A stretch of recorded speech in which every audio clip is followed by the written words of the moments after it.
Welcome to Hotline TV, everyone. I'm Amy Walter. And I'm John Mercurio. Today we're going to reflect on some of the turning points of the 2008 campaign. But first, the latest Diageo Hotline poll. Barack Obama, 48%. John McCain at 41%. Amy Walter, what does it mean? It means that Obama's ahead. By 7 points. By 7 points. Good. All right. Up 1 point from yesterday. We're a 6-point lead. All right. John, are you ready to be a little sentimental? I'm ready always to walk down memory lane. Always ready to walk down memory lane all right. with you.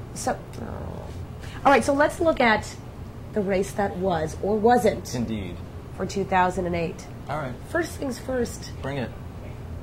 The race factor, race. right? This was going to be the issue in the contest. Sure. And yet... Well, you saw the media throughout this campaign, and still today, including this segment we're doing right now, focusing on the pouncing on racial issues. There was, of course, Obama's the bitter rural voters, which really hit him hard with working class voters. There was the Jeremiah Wright controversy, the race speech that he gave in Philadelphia, which sought to sort of address some of those concerns. Right. Anything else along those lines? Obviously, I think Bill Clinton and talking about Jesse Jackson winning, and South Carolina, all those comments in South Carolina. Right. I think that combined with McCain's decision to criticize the North Carolina Republican Party to say you shouldn't run right ads, took this issue off the table. Indeed. Instead, the only way we can talk about it is through the Bradley effect, which we have yet to see whether or not it has any and sort of I doubt it will. Okay, the economy, obviously the #1 issue. 2 years ago, not the #1 issue. Right. How did that sort of play itself out? Just imagine, if you will. I will. If John McCain had not said he didn't understand so much about the economy. Back in December. Yeah, it's in not Boston something. Globe. Yes, I'm not something I'm understood as well as I should.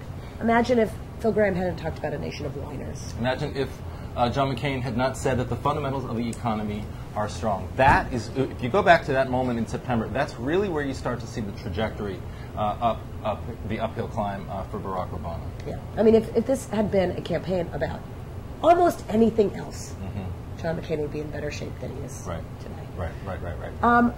Oh, yes? No, I was going to say, well, you go ahead, please. Next. The Hillary Clinton factor. The Hillary Clinton factor in the campaign. She was obviously inevitable throughout most of 2007. She led Barack Obama by, I think, 30 points in late August of 2007.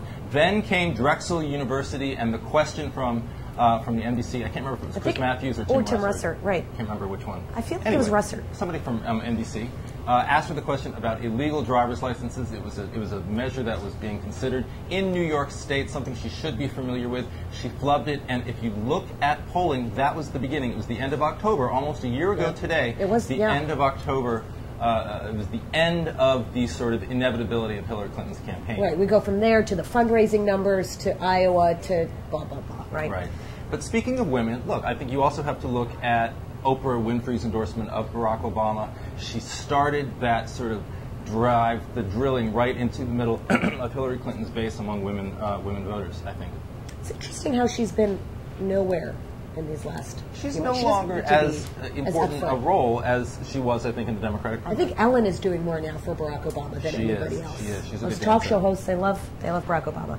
All right, and clearly, #1, Obama's decision not to take public financing. Sure. If this really came down to 3 states, then McCain could have competed. Right. If this was really all about Ohio, if this was really all about Florida, but when it's about North Dakota and now Arizona, for crying out loud, and the 17, it seems like every state now is on the map. Nevada, West Virginia, Colorado. The list goes on and on. And I think we certainly saw on Wednesday night the biggest example of that, the biggest reminder of his decision was his ability to run that television infomercial. And finally today. And finally, yes. The thing that will change election night more than anything, more than either of these candidates could possibly have done, was the unfortunate, untimely, and all too soon passing of NBC's Tim Russert earlier this year. And we will miss him quite a bit, and election night will not be the same. It will never be the same. Indeed. Unfortunately. But that's all the time we have for Hotline TV today. Until tomorrow or next week, I'm John Mercurio. And I'm Amy Walter. Happy Halloween. Be careful with what you get in those bags. Look through those candy. So true. And give all of your Snickers to me. Till then, we'll see you next week.